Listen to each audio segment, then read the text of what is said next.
Consider कर रहे हैं, you've probably come across the terms secured loan and unsecured loan. But what do they actually mean?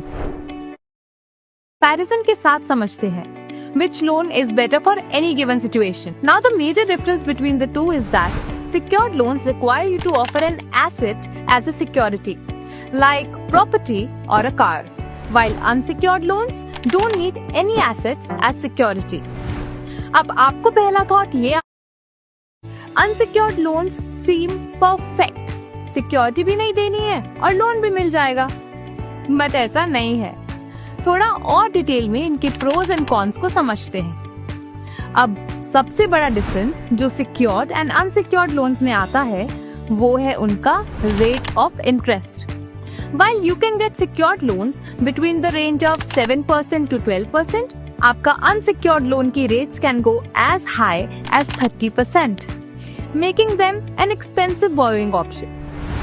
So, एक unsecured loan के लिए you need to have a high credit score, whereas अगर आपका credit score low है, then a secured loan is more viable for you. Another factor जो आपको ध्यान में रखना चाहिए is that the process of obtaining a secured loan is longer and more tedious as compared to an unsecured loan. So, if you are in an urgent need of funds, unsecured loans आपके लिए एक better option है.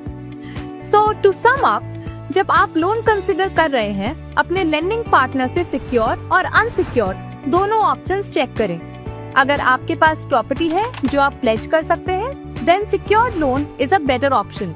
लेकिन अगर आप जल्दी में हैं और आपका क्रेडिट स्कोर अच्छा है, then unsecured loan could work better for your financial needs. ऐसी और जानकारी के लिए टाटा कैपिटल की वेबसाइट